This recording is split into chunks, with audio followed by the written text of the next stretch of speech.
this happened, the person who was meant to check was not available. I wish to go to the country and that as well.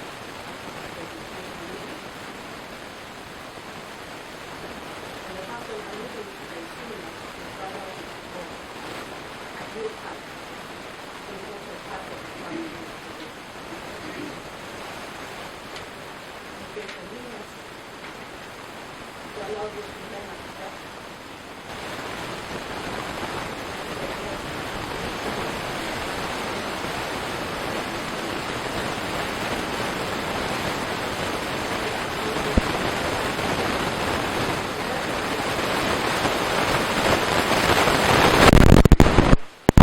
In actual sense, actually echoes the sentiments filed by the prosecution.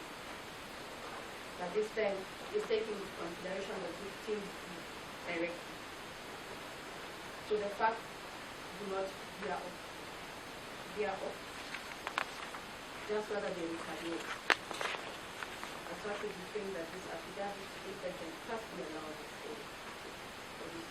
David is not a witness in this matter. Your persons here, they can have their affidavit in.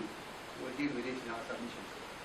And we hope that we don't get any. So for the state, can you assist?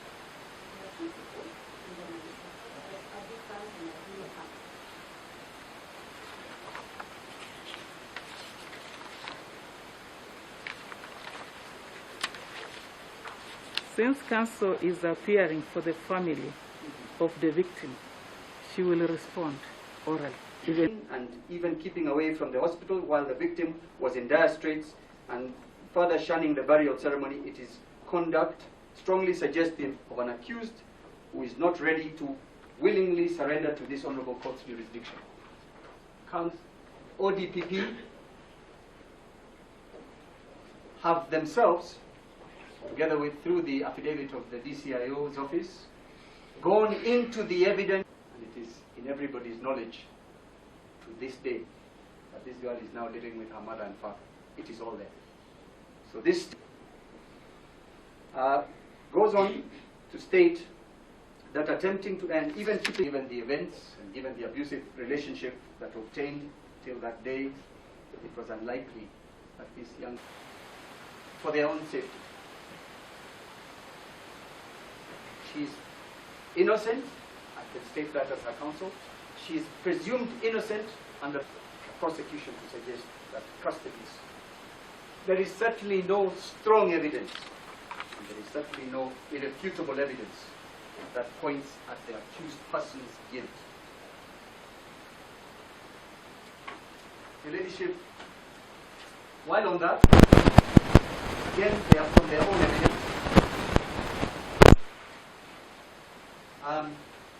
Their own evidence, not ours. We haven't presented our 103, which shows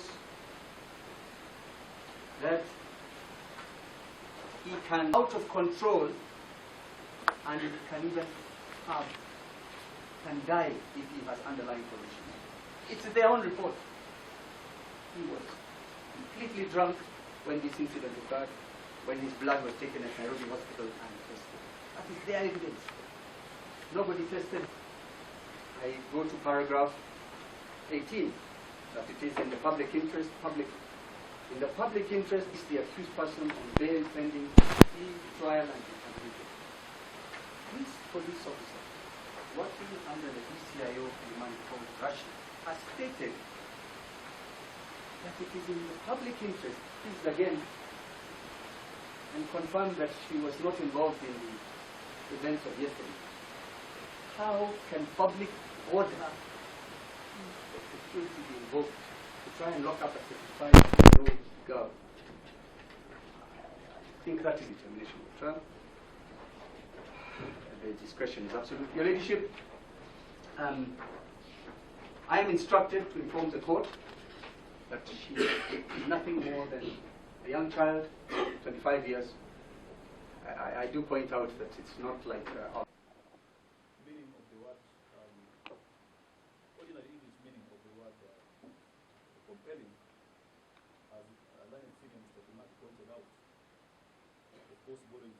violation, conviction, or even admiration.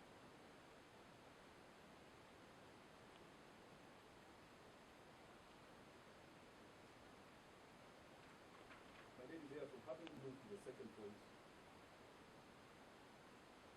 in as far as the conduct of the 17 there,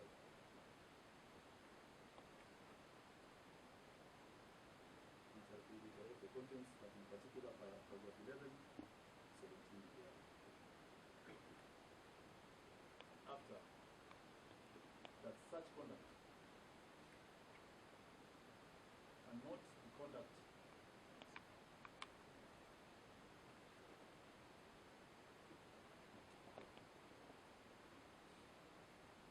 and even in our statement, which of course the court will have a look at, the political bundles.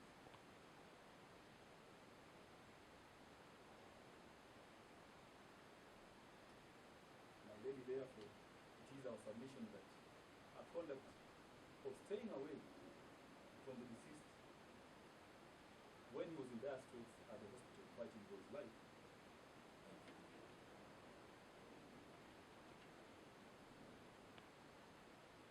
interest compelling enough to believe that had some fight, noting that there were only two of them when this incident occurred.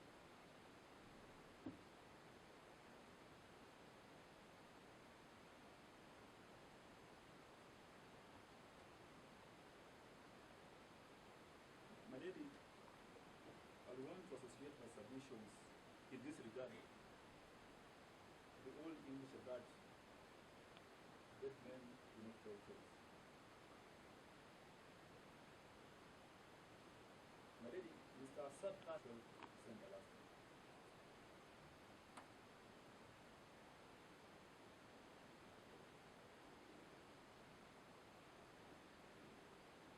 Light on the events present at the African last year. Is the accused person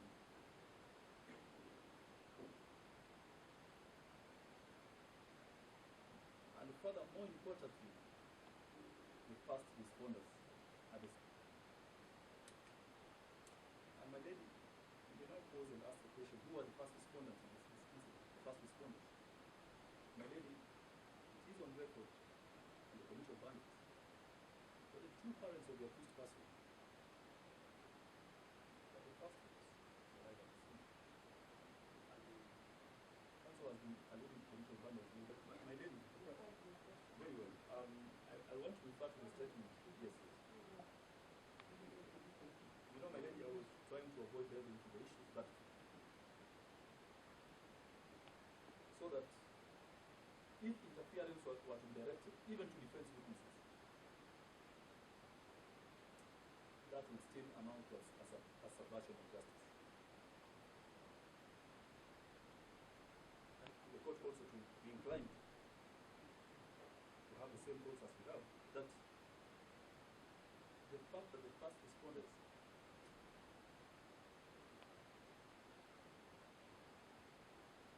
until after Mr. Assad Khan passed on, which this court, the humbly request should do, as the same can be tantamount to subversion of justice.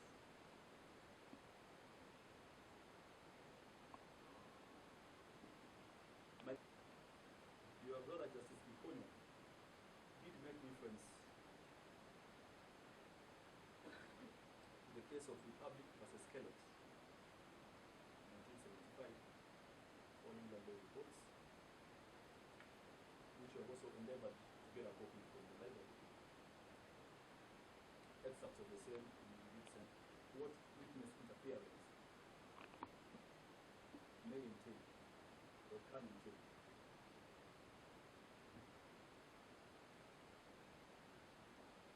Such that, my lady, it does not have to be the, I believe that this court will have the opportunity to look at page 469, that is the second page of that authority as regards witness interference. And my lady, your brother Justice Ikonya went ahead to discuss. The judge pointed out at 22 of operation number 1 in our list, paragraph 22 thereof, that this interference can be immediately on the commission of the offense and even during.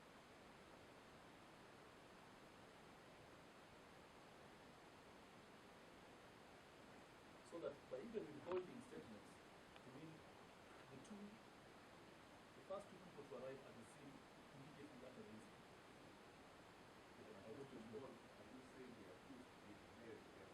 I'm saying the first two people to arrive at the scene after the incident. And I'm trying to demonstrate to this court that just by the very act of immediately after what was alluded to as an accident of a top private driver, an icon, the first responders chose to withhold onto their statements for upwards of 10 days until after they were summoned for recording statements. And I'm saying in our view, my lady, that can be only interpreted to mean that they wanted the investigators to possibly take a different route. I'm tying it in with the arguments by Justice Wahome that this interference doesn't have to be physical or even threats, but it can be investigation, it can be interference to dissuade, to mislead the non-judge who observed that it is for the courts to jealously guard against such interferences, be they direct or indirect, by whoever and for whatsoever purposes.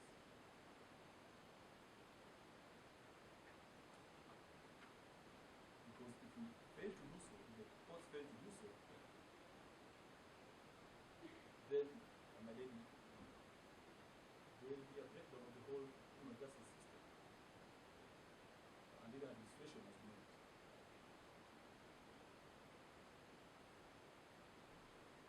Because without witnesses,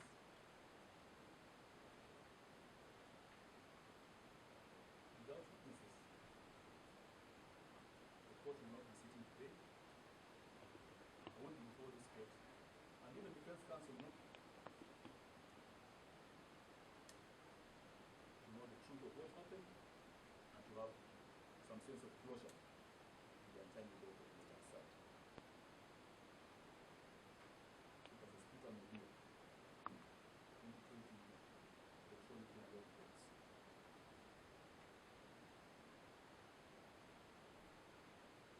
Where at paragraph 11, again the learned judge, A father, a brother, and a friend. The family approaches this honorable court seeking justice and closure as to what transpired or what led to the death of the deceased person.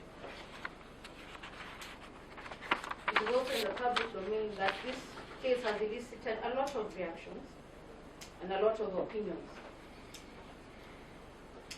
which will, all honesty, it is the view of the victim's family that will be prejudicial on the witnesses for fear of being compromised or in the view that indeed whatever has been stated will be used against them and will cloud their rights to adduce the evidence or rather testify in this matter. Her actions of the accused person in this matter is questionable.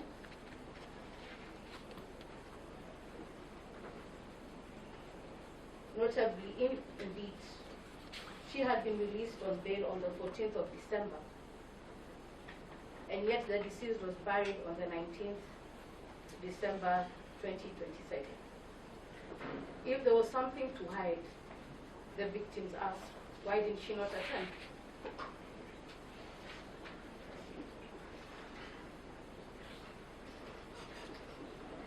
Indeed, we have attached authorities in our replying affidavit, that is Peter King 4 versus Republic, that is 2021, electronic Kenya law report, that denied the applicant bail based on the terms which were as similar as this matter in suit. On the issue of interference, I wish to rely on the case of Republic versus David Etienne, which is our authority number 2, where in page paragraph 14, that was on page 4 or 5. It says, allow me to read just brief. It just states that potential witnesses would be very uncomfortable watching the accused persons walking around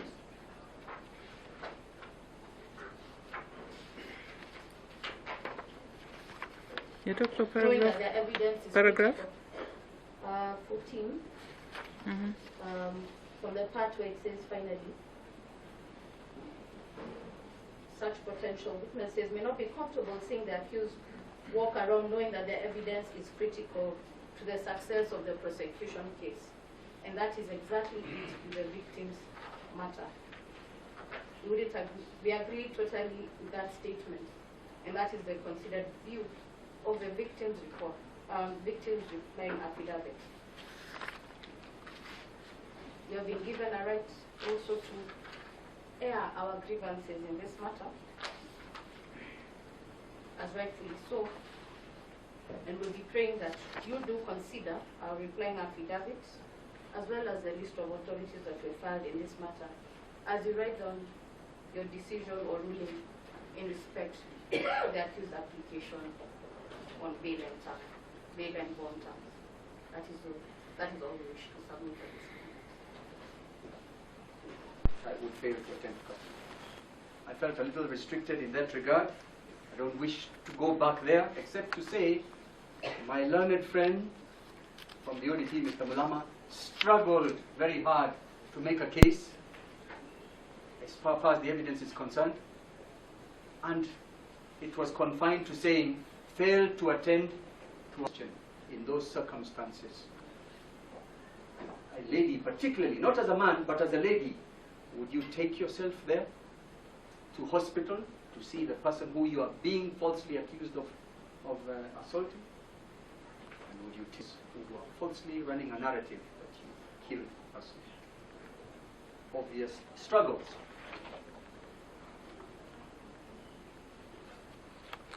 Well, I just wish to attend to that point. To be the crime, and no charge of failing to attend a funeral of a boyfriend has been preferred, because that is what Mr. Mulama says is her crime.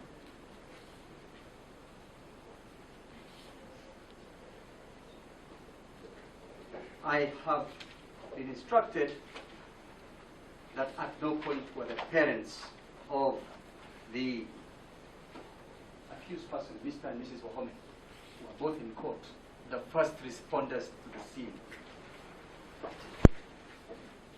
I have in front of me a letter dated 27th February 2023, in which the first responders are identified as Inspector Rono and Haji, CBS OGW. The letter is dated?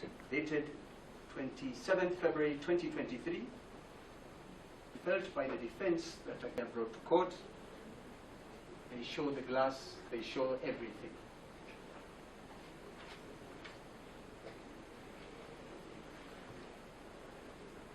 Sphere of control, no allegation. Sphere of control, influential, everything. My submission is very simple. In this case, because she had failed to attend a funeral, failed to attend the hospital, they think it is for her safety she should be looked over. We are not complaining that it is safe to have her. That concludes the submission on our side, and I identify with the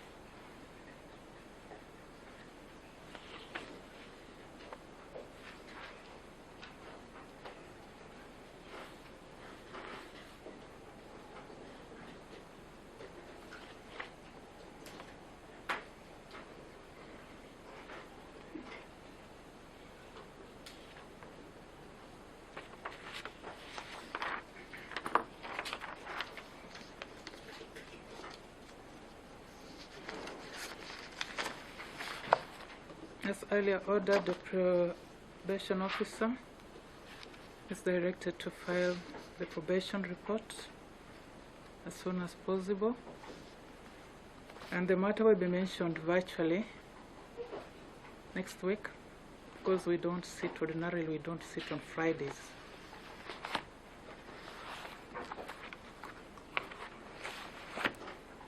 The court assistant guide us on the date.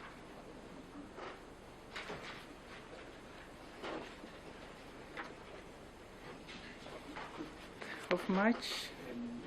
Your leadership, will you be 27th. for ruling or for mention? I cannot rule unless I have the probation officer's report. Couldn't we have a mention much earlier, Thursday this week? Mention it's virtually, we will be... Virtually. Virtually, and then we will then be able to guide on the ruling. Because he only... Yes, in regard, because I think the probation officer mentioned that the report will be ready on Friday. I don't know whether that makes it easier both. Already there, the report, they said they've interviewed everybody. It's a small part. There's no reason to wait till Friday. It can be ready tomorrow. If the court directs that it's filed by tomorrow, it will be filed tomorrow. So we would request that a virtual mention on Wednesday, on Thursday morning, and we can take a ruling date on that. Thank you. The ruling date can still be issued even today, because we believe the bail report, whether or not it's filed, it is not binding on the court. The issues that have been filed here are the main ones. So we can still take a ruling date even today. It will be mentioned on Monday next week, virtually. Monday next week will be the 27th of March.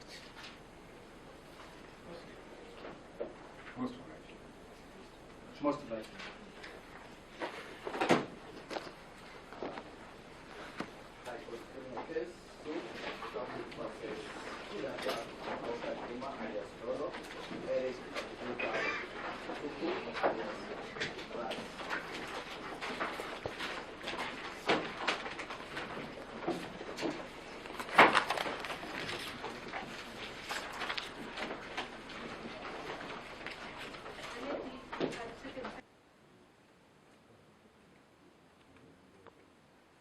To look at some of those documents. It's of no evidential value whatsoever, except that it is now on record, and it is extremely, perhaps it is intended to be prejudicial, but I have still read it, and I ask the court to also read it carefully, and particularly the findings at the last page.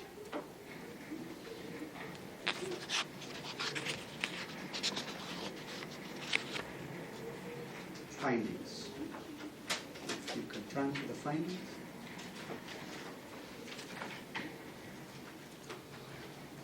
There are 3 findings, or 4, that it is not in question that E1 was with the deceased before he was found lying unconscious in the staircase in a pool of blood. 2, it is evident that D2 had commotions in the house of the deceased before coming out while injured. 3, it is evident that the deceased and E1 were the only occupants of the house. What are you reading to us, Counsel? The findings. The committal bundle. Yes, the committal. The court will look at the committal bundle. Can you argue the application? Covering the report, they do not spell out the evidence that implicates the accused. You already That is my arguing the submission case. on that. Okay. The only thing they state is that the young lady was in that house at that time. I then asked the court to look at the next most important document, is the statement of the accused. Statement of the accused has been introduced, and she gives a very candid account of what occurred on that day. And she makes it very clear that she was the victim of domestic violence.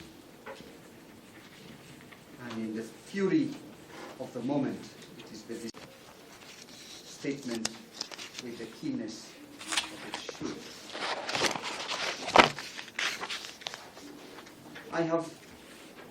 These are just their own documents. A statement of D2 from Tai Chepkorir, a neighbor. Very important statement that confirms, neighbor to the two, confirms hearing on the material day sounds of a woman crying and Azad yelling to the woman, Maxine, to leave the house immediately. She confirms she reported it. She saw the blood.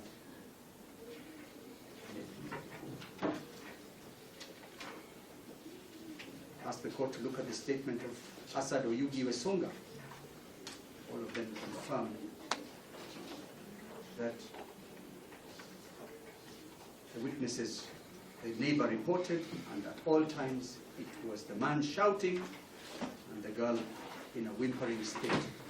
The most important statement is D5, Samuel Kimani Kihanya, who is a neighbor of 10 years. His statement, second paragraph, I would like to state that Azad Kalulu has been a resident for more than 10 years at Preston Court. I have known him for a while because he has been a violent person to all his girlfriends, meaning Counsel. they were always fighting.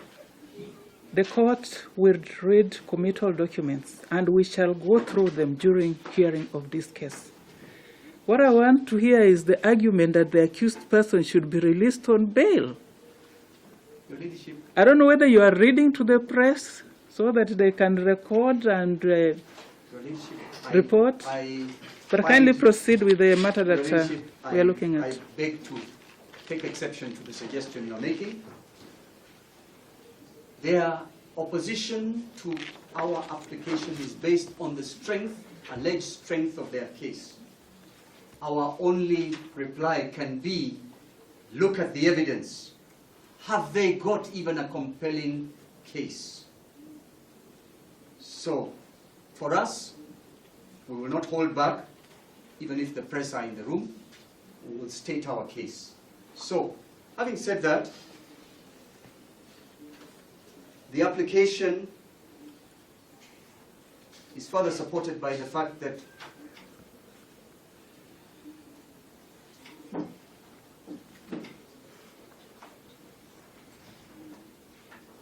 we have seen, yes, there's one further statement that bears pointing out. There is a statement they themselves have provided from the mother of the accused. It is at D10, and it talks about the child or the young lady calling her mother during the alleged assault. And Maxine calls and she's hysterically saying, "Mommy, mommy, I am scared, come with the police." And I could still hear commotion in the house. And that I am calling my mommy and telling her, she hears her daughter telling Azad, "I'm calling my mommy and tell her to come with the police."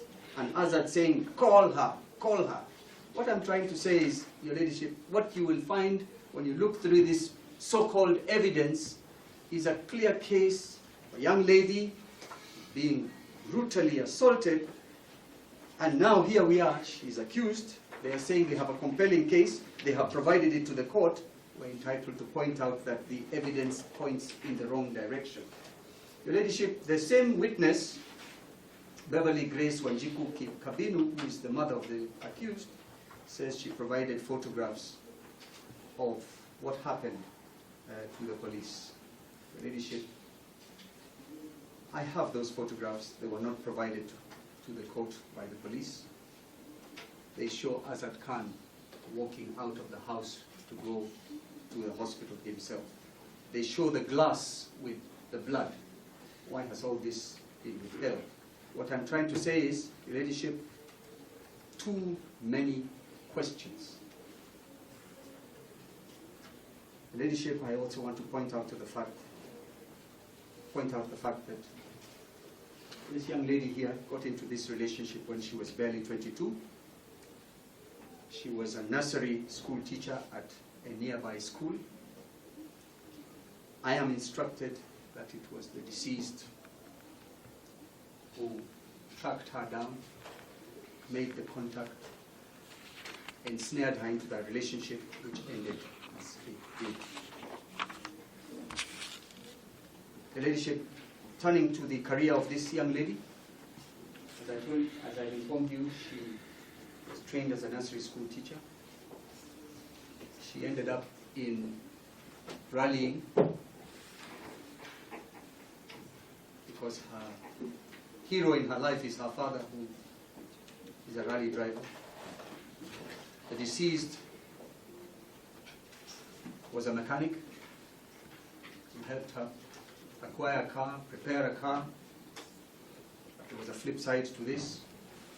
When she became famous as a young budding rally driver, all her sponsorship money went to the deceased and his brother Adil. When I think that would not be the record, these are things that we are now being submitted in the bar. Council decision system, and my lady, I'm sorry. As I have indicated, the records that we have been shown by the prosecution show that the deceased, on his part, was come to tell us that this person will interfere with investigations and decide whether she truly can be the person to interfere with investigations or interfere with witnesses. She, following on the events of that day, she moved out of the house. Ladyship, it is their case.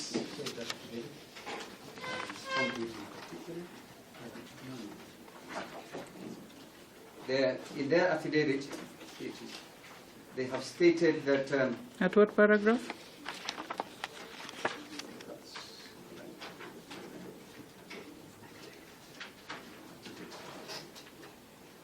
She said she was trying to run away. Paragraph 12. 13. Paragraph 12 is the paragraph relating to interference with witnesses. Your Lordship, perhaps I should go back just one paragraph. I keep being interrupted by my learned friend. No, Counsel, proceed with the application. No, I'm making my submission. That I am going into evidence. So I'm responding by saying that, and I read paragraph 11, that the accused person now faces a capital offense which attracts the death penalty, and it is thus my humble view that if she is released on bail, there is a likelihood that she will have the incentive to abscond in the light of the strength of the evidence pointing to her culpability. I'm responding by saying the strength of their case can only be seen with reference to the committal bundle. And the weakness of their case can only be seen with reference to the committal bundle. And I am saying the first such weakness is found in the fact that she's accused of killing somebody before he had died by 6 days. Paragraph 12, that some prosecution witnesses are well known to the applicant by virtue of her being neighbors and security guards where the incident in this matter occurred, and therefore the apprehension that she might interfere with the witness's hearing. My answer is, to their knowledge, especially the deponent here, the deputy, the lady Corporal Diana Angote, investigating officer, to their knowledge, the accused person moved out of that house on the 12th of December, never to return, out of that whole gated community. And there is not a single affidavit from a witness stating that there has been an attempt or actual interference.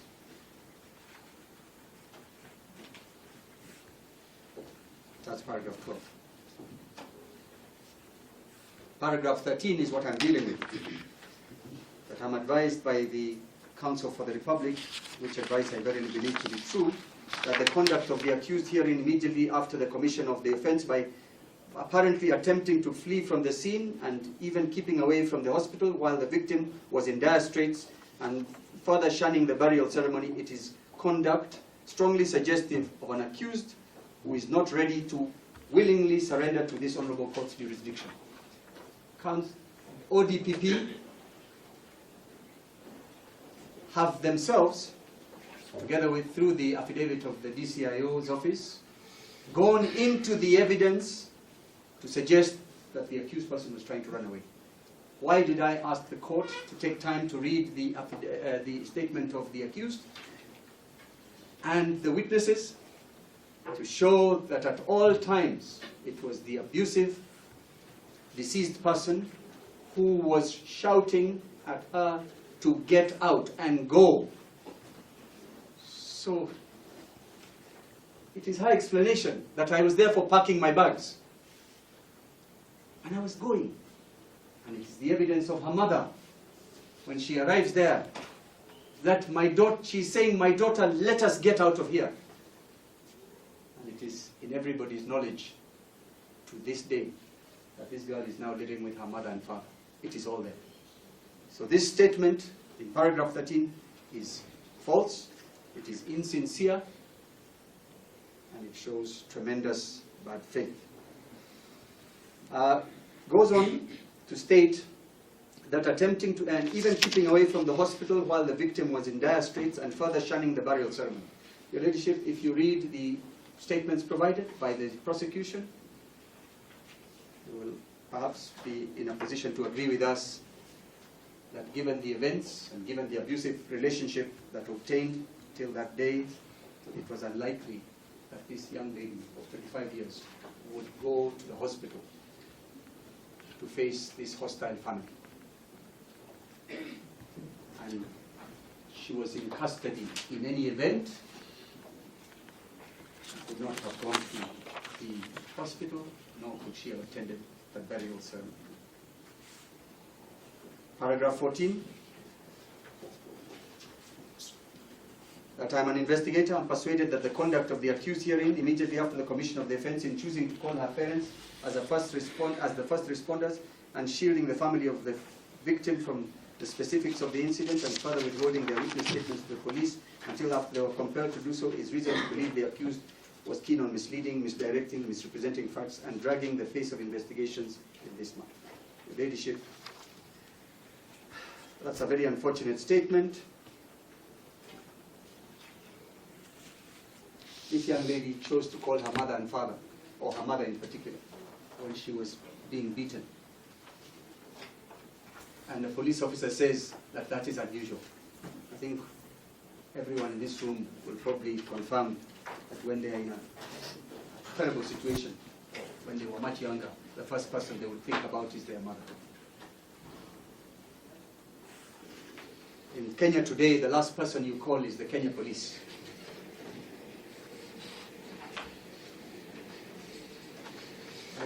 Paragraph 15. I'm advised this is about influencing the outcome of investigations and therefore a compelling reason for the denial of bond.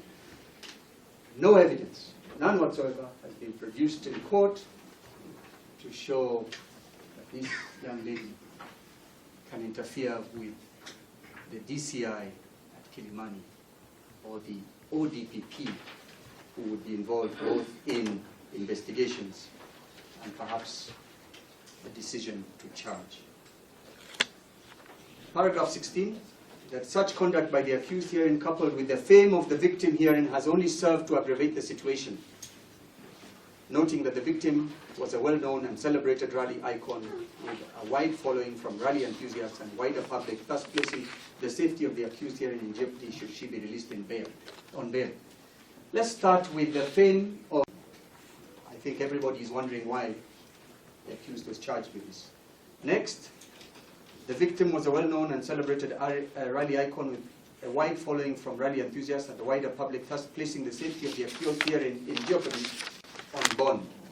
Your Ladyship, the last time I heard this, where victims' families are now saying DCI, but nothing could be more abusive of the Constitution than to say an innocent person released by the Chief Magistrate when they attempted to lock her up for investigations for 14 days, and not once was she accosted by any person on account of the allegation that she might have committed murder.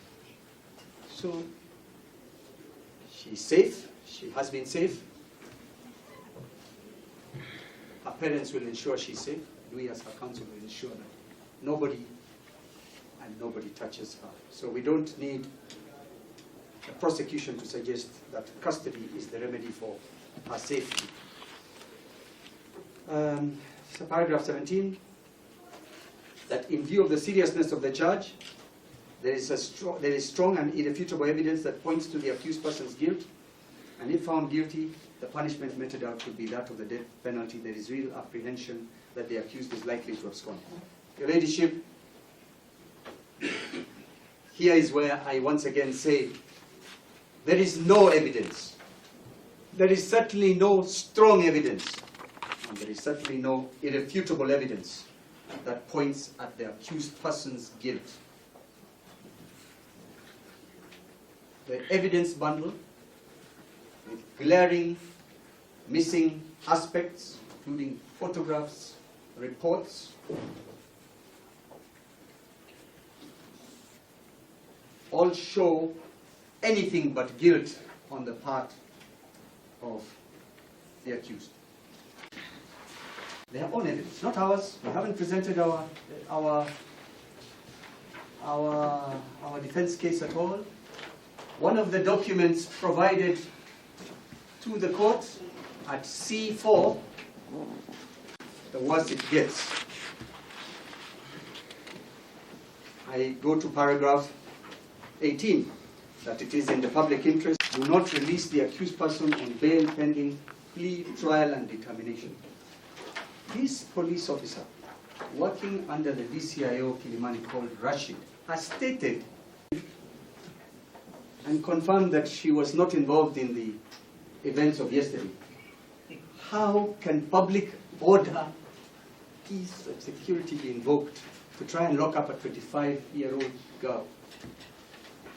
I pray the Honourable Court find the above-mentioned reasons are compelling for this Honourable Court do not release the accused person on bail pending determination of the trial. The discretion is absolute. Your Ladyship, life was a very person who had moved on in life. She's still very dependent, as much as she was a rally star, and she still is a rally star. She was wholly dependent on her parents. Earlier, those sponsorships used to go directly to the pockets of the deceased and his brother Adil, who maintained her motor vehicle. Today, I'm glad they haven't said it, but today she has nothing in her pocket, and probably very little in her bank account.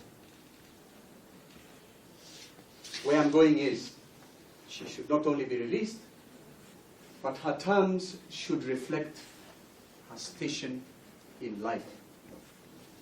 Her station is, she's nothing but a child in terms of financial capability. She was given a bail, she was admitted to bail in the Chief Magistrate's Court for 100,000 shillings. She abided by the terms of that bail religiously, and as suggested by counsel who were appearing at that time, the 100,000 shillings would be quite adequate to keep her attending to these proceedings while waiting for trial, if this trial is to proceed. We never know. The DPP, in his wisdom, may say once again that something forced him to file this case and he wants to withdraw it. So I finish with that, but I would like my learned friend, Mr. Andrew Mukite, to deal with the next part before my learned friend, Mr. Kimathi, deals with the law. So on my part, I have rounded it off on that, and I'd like my learned friend to take over. I think the only points I need to make, having been in this matter right from the investigative stage, is that on no less than 7 different occasions, Maxine was required to be in court and voluntarily and religiously attended each and every one of those sessions. Initially, while the deceased was undergoing medical treatment, and thereafter, even subsequent to his passing, when the DPP will be keen to tell you matters escalated, she never once failed to comply with the orders of the court that was seized of the matter, and this court will be no different. Her conduct immediately after the events of 12th December are also instructive. With the guidance of her mother and of her own volition, she locked herself in the premises to await the arrival of the police officers. Is that the conduct of somebody that you are now referring to as a flight risk? Nobody detained her on that day. She stayed put, knowing that she was innocent and was not the author of the misfortune that had occurred. She remains innocent until otherwise proven guilty today. Your Honor, there is no person in this room that is more keen for an opportunity to tell her story at trial than our client.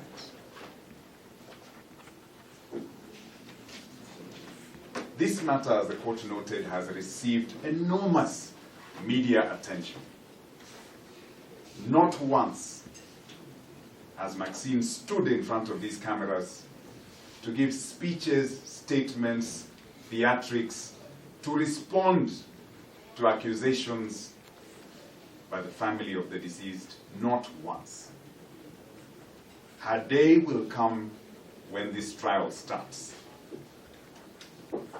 As the investigations went on, I was at pains to maintain silence, to allow the investigation to proceed unimpeded, to allow witnesses to give their statements unimpeded, uninfluenced.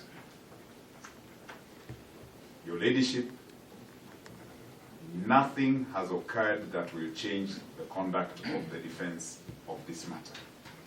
Whether it had been a murder charge, or an inquest that the DPP would have decided, or a decision to say there's no case at all, it does not change the fact that somebody passed away. There is a deceased person. My client today is being accused of insensitivity, for keeping off events and staying away from influencing investigations.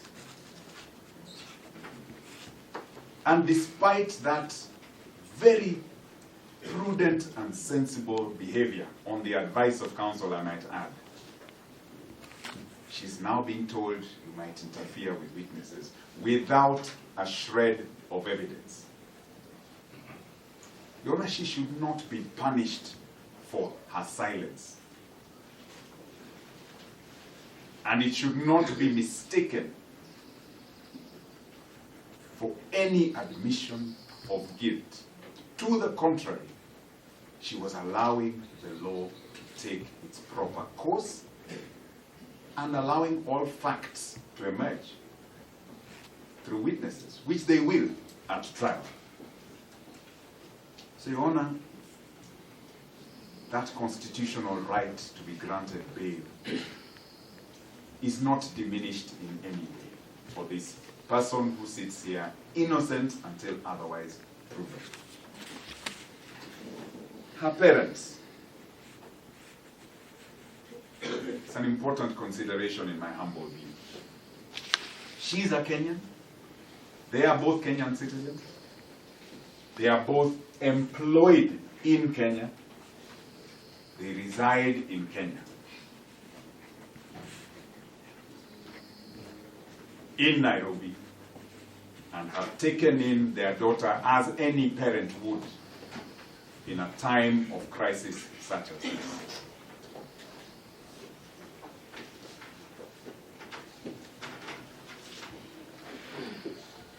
We conclude, Your Lordship, by saying, Your Ladyship,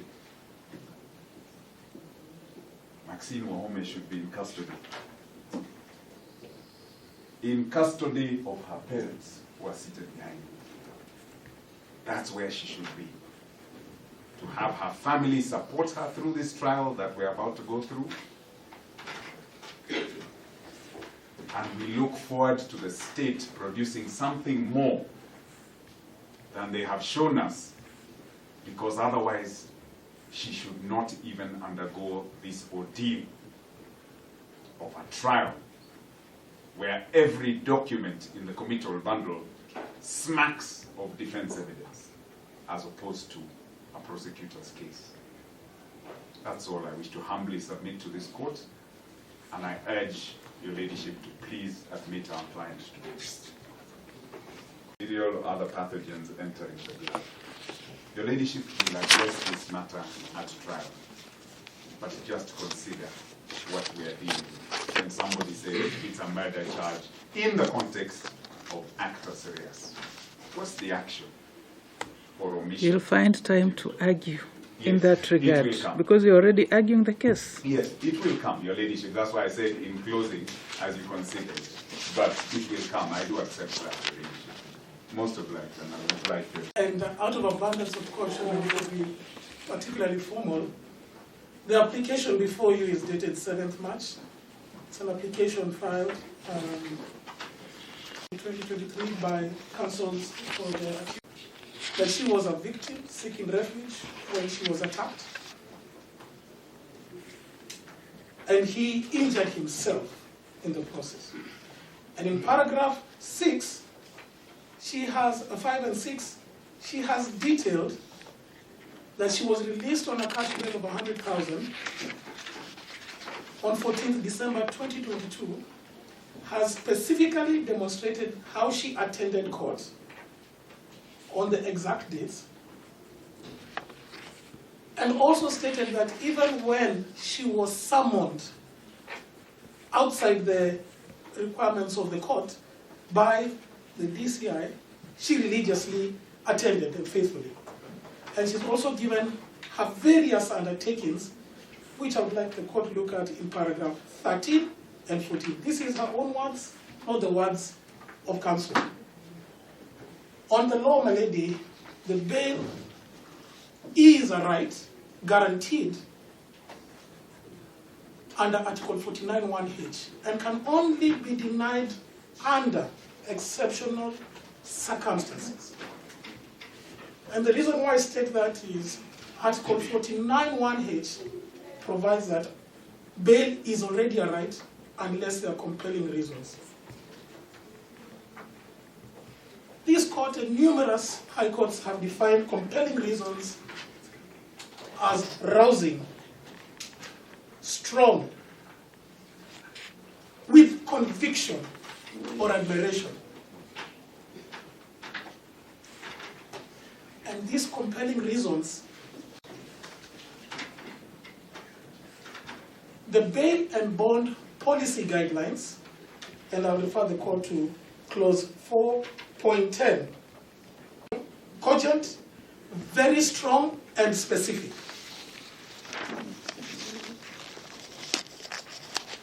That's in clause 4, or elements of suspicion. The parameter that works on the provision of bail is in clause 4.2. Whether she's about to commit a serious felony, whether her safety will be endangered or the safety of others, whether she's likely to interfere with witnesses. We have relied on 3 authorities, and I'll get to them, but the 3 authorities of the paragraph but point out certain aspects. paragraph 1 to 4 of the reply affidavit, the deponent, Diana Ngote, confirms that she found the accused in the house. That is a very crucial element that needs to be noted. Specific or otherwise, that's been tendered to demonstrate what evidence that she gave that was not satisfactory. It's a mere allegation, a mere suspicion. That's harm. The Penal Act under Section 234 confirms grievous harm attracts a penalty of life. So as at 13th December, the suspect was aware that she is or likely to face. She was informed, the accused was informed in court later on the following day, that the investigations have now evolved to a murder charge. And at that time, that is now from December 2022, she was aware that she's under investigations of a murder charge. But nonetheless attended court religiously.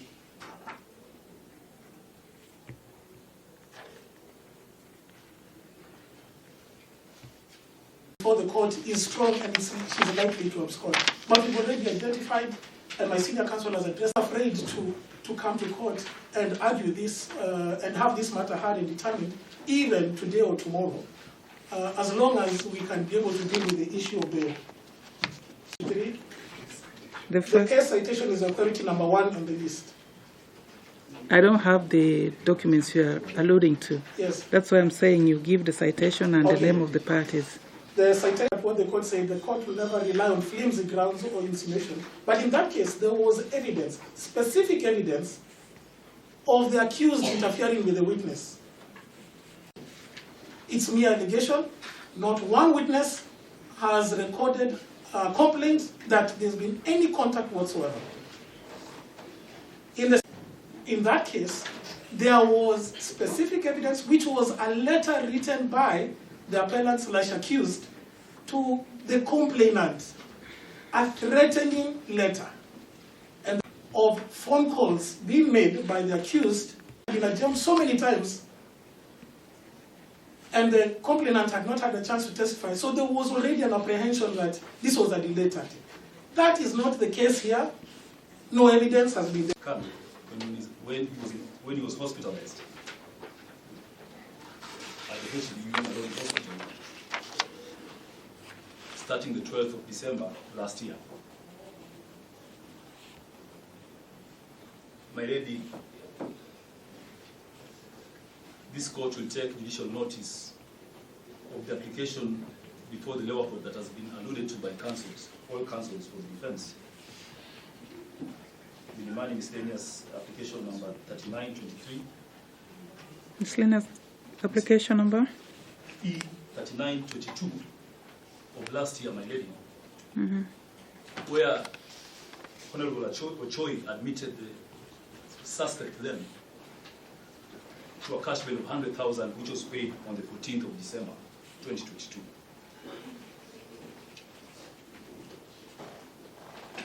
Therefore, it means then that the accused had, from the 14th of December 2022,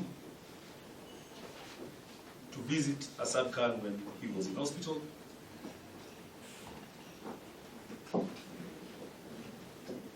and even after matters took a sudden twist when he died on the 19th of December 2022,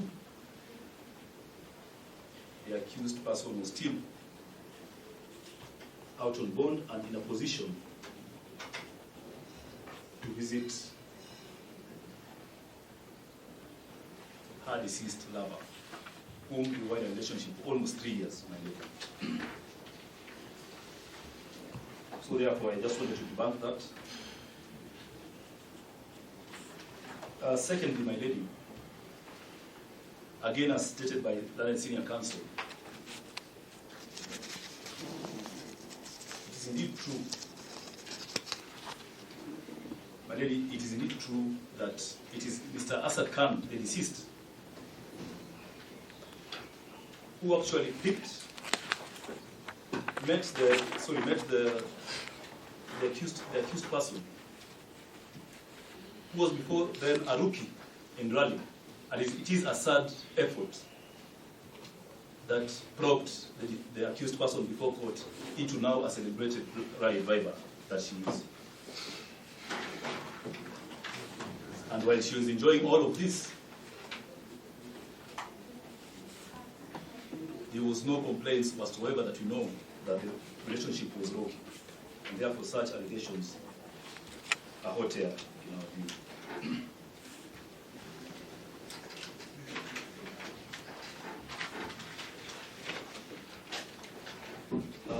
My lady, lastly, just in response to what has been said by senior counsel before, and now I'm back on the submissions. It has been said before this court that the accused person's safety has never been a ground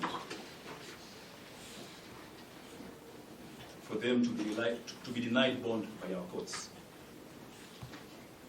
And Landed Senior went on to say that he only heard of that in an absurd case pitting the DPP and the DCI. But my lady, I'd like to draw your attention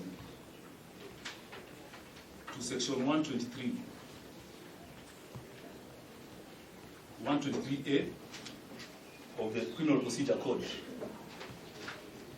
123A subsection 2B, in as far as the safety of the accused person is concerned. My lady, this section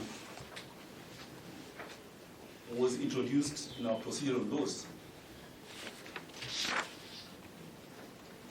This section was introduced in our procedural laws pursuant to the Security Laws Amendment Act of 2014.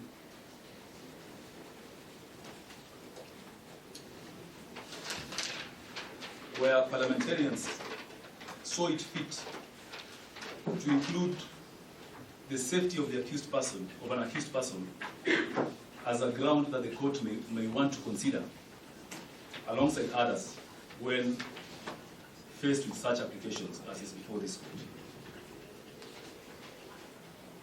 And therefore, these allegations by senior counsel are unfounded, respectfully.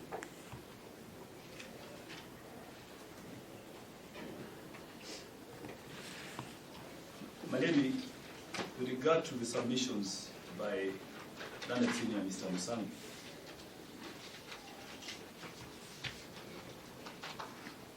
it is true, yes, that the deceased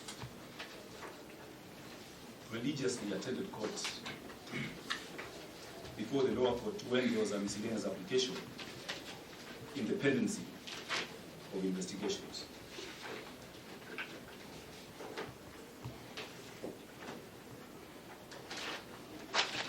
And the court, in its wisdom, saw it fit to grant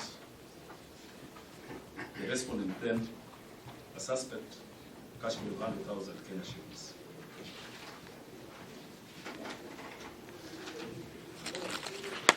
That, my lady, is as far as it goes. You don't need to delve further into the issues because, as we speak, the accused now is facing charges of murder. Whether or not she will attend court, it is now something that is now before this court to decide on a balance of probabilities.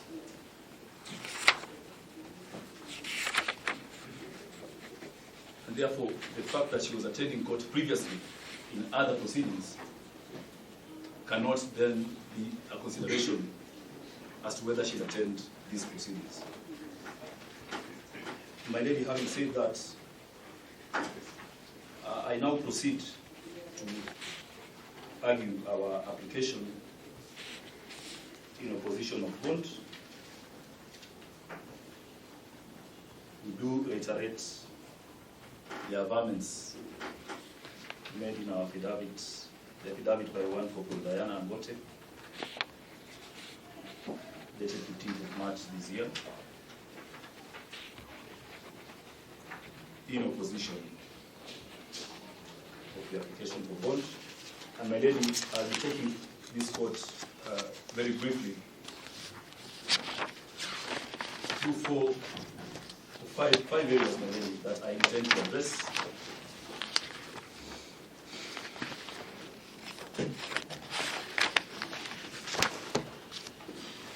Yes, my lady, I'll be taking this court through 5 areas that I intend to discuss with this court. Firstly, my lady, and as pointed out by my colleague, Mr. Kimani, the issue of compelling reasons, my lady. And true to it, as submitted by counsel,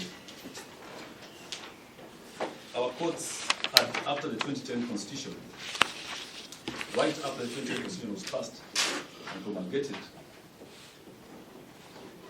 my lady, our courts had grappled with what will entail compelling reasons, such that various courts were arriving at different decisions after having considered a myriad of grounds that were put across by both defense and the prosecution, and even victims in certain instances. But again, my lady, thereafter, there has been myriad of authorities that have now settled this issue as to what will entail compelling reasons. My lady, my focus will be on the definition, 2 prongs of the definition. One, as understood by our courts, my lady, and secondly, the ordinary English meaning of the word compelling.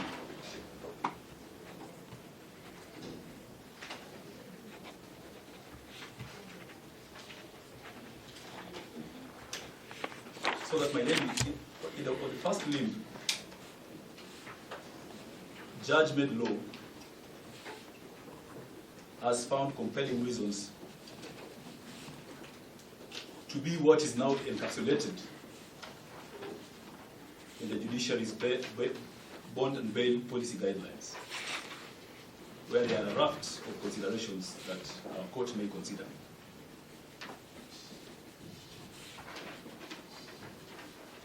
But key among them, among the raft of considerations, key among them, and specifically for this case, one, my lady, is the weight of the evidence against the accused person, the seriousness of the offense,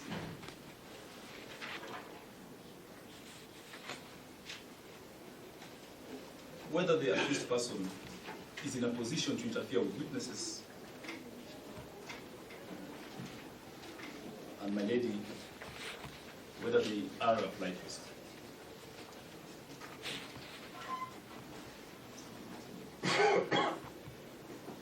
That is on the one hand. But now, the English meaning of the word, ordinary English meaning of the word compelling, as learned senior Mr. Kimati pointed out, of course borrowing from the concise Oxford Dictionary, 9th edition,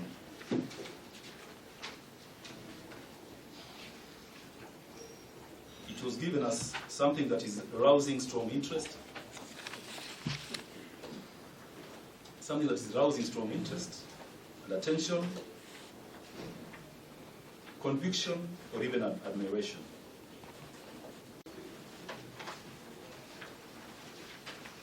And it goes on to say that this reason should be so convincing, such as to make someone or to turn someone to act or think in a particular manner as opposed to the other.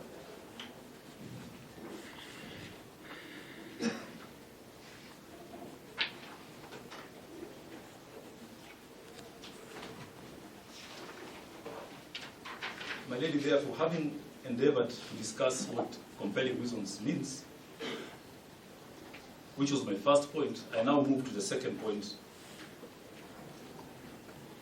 in as far as the conduct of the accused person here.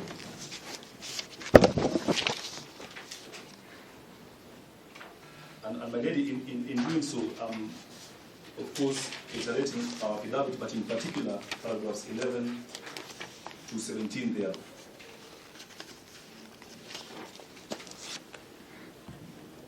We reiterate the contents, but in particular paragraph 11 to 17 there.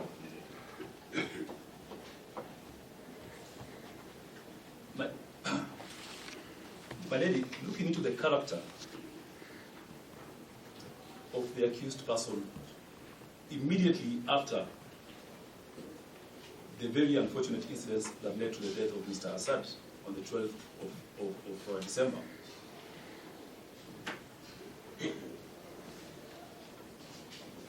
My lady, it is our submission that such conduct cannot be conduct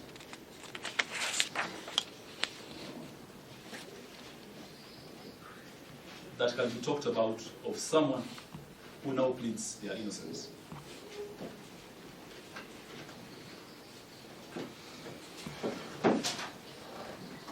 It is our strong view that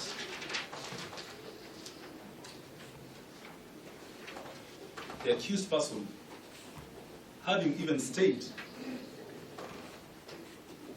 at the abode of Mr. Assad Khan,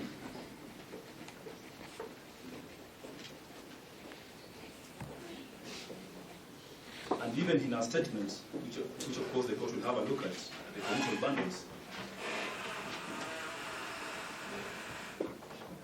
referring to this particular home where this incident occurred as our home, my lady. That is what she makes reference to that house, our home.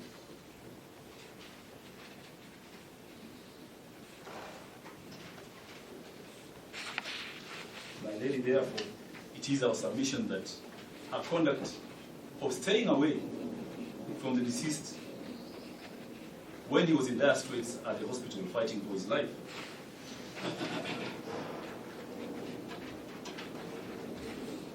staying away from the deceased family, whom she had known for almost 3 years,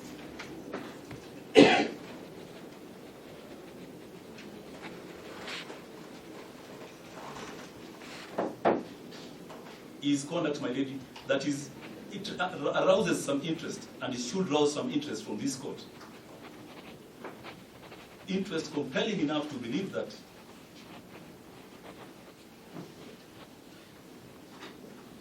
the suspect before this court had something to hide, noting that there were only 2 of them when this incident occurred.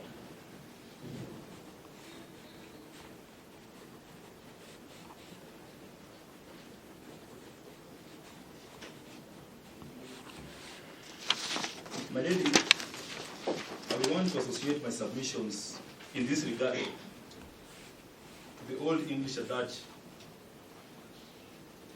that goes, dead men do not tell tales. Dead men do not tell tales. My lady, Mr. Assad Khan is not here to tell this court the events of the 12th of December last year.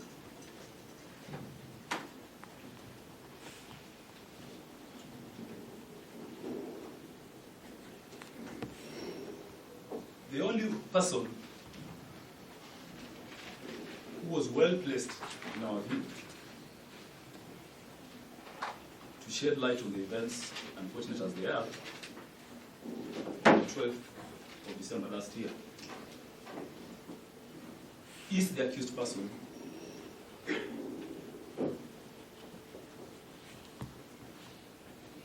and further, more importantly, the first responders at the scene of the same incident.